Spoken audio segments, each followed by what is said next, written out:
Allahabad high court के न्यायाधीश यशवंत वर्मा ने अपने पद से इस्तीफा दे दिया है। उन पर महाभियोग चलने वाला था, यानी संसद द्वारा जज को पद से हटाने की प्रक्रिया शुरू होने वाली थी।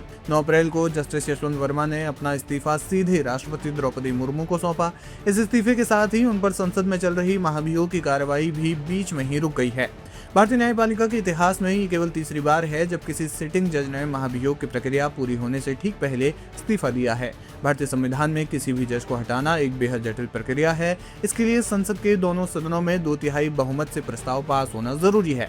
आज तक भारत में किसी भी जज को सफलतापूर्वक महाभियोग के जरिए नहीं हटाया जा सका है। जस्टिस वर्मा से पहले केवल 2 जजों के मामले में ये प्रक्रिया इतने आगे तक बढ़ी थी। जस्टिस सौमित्र सेन ने दिया था इस्तीफा।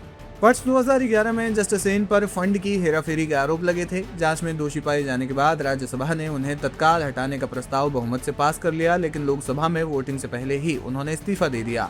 वे कलकत्ता हाईकोर्ट में न्यायाधीश थे। Justice PD. दिनाकरन ने दिया था इस्तीफा। सिक्किम हाईकोर्ट के जस्टिस दिनाकरन पर वर्ष 2011 में ही कदाचार के आरोप लगे थे। संसद द्वारा उनके खिलाफ जांच समिति बनाई गई थी। हालांकि समिति की कार्रवाई ठीक से शुरू होने से पहले ही उन्होंने जांच प्रक्रिया पर अविश्वास जताते हुए इस्तीफा दे दिया था। इस्तीफा देने से क्या मिलता है फायदा? इस्तीफा देने से महाभियोग की प्रक्रिया वहीं रद्द हो जाती है। चूंकि कानून में ऐसा कोई नियम नहीं है कि महाभियोग से पहले इस्तीफा देने वाले जज को रिटायरमेंट बेनिफिट्स यानी उसके पेंशन आदि रोक दिए जाएं, इसलिए उन्हें ये सुविधाएं मिलती रहती हैं। यानी इस्तीफा देने के बाद उन्हें सारे लाभ मिलते हैं जो एक रिटायर्ड जज को मिलने चाहिए। जस्टिस वर्मा का क्या है पूरा मामला?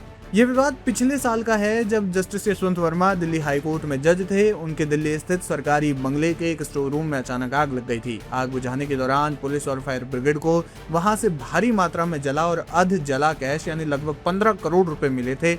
जस्टिस वर्मा ने हमेशा इस बात को मानने से इनकार किया है कि वो पैसा उनका था। उन्होंने तर्क दिया कि घटना के समय वो शहर से बाहर एक दूर दराज इलाके में छुट्टियां मना रहे थे और कोई भी व्यक्ति अपना कैश किसी ऐसे स्टोर रूम में नहीं रखेगा जहां किसी की भी पहुंच हो। मामले की गंभीरता को देखते हुए सुप्रीम कोर्ट की एक इन हाउस कमेटी ने इसकी जांच की। जांच के बाद अप्रैल 2025 में उन्हें दिल्ली हाईकोर्ट से इलाहाबाद हाईकोर्ट ट्रांसफर कर दिया गया और उनसे न्यायिक काम यानी मुकदमे सुनने का अधिकार वापस ले लिया गया। जुलाई 2025 में लोकसभा के 100 से ज्यादा सांसदों ने उन्हें पद से हटाने के लिए महाभियोग प्रस्ताव पेश किया। इसके बाद लोकसभा अध्यक्ष ओम बिरला के आरोपों की जांच के लिए जजों की एक 3 सदस्यीय जांच समिति का गठन किया गया।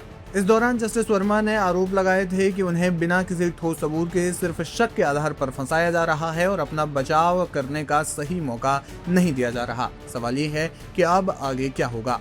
कानूनी और संवैधानिक प्रावधानों के मुताबिक जब कोई जज महाभियोग की प्रक्रिया पूरी होने से ठीक पहले इस्तीफा दे देता है तो उसे हटाने की संसदीय प्रक्रिया स्वतः ही निरस्त मान ली जाती है। इसका सबसे बड़ा परिणाम ये होता है कि जज को रिटायरमेंट के बाद मिलने वाले सभी लाभ मिलते रहते हैं, क्योंकि वर्तमान कानून में इस्तीफे के बाद इन सुविधाओं को रोकने का कोई सीधा प्रावधान नहीं है। जस्टिस वर्मा के मामले में भी ये जांच अब यहीं समाप्त हो जाएगी।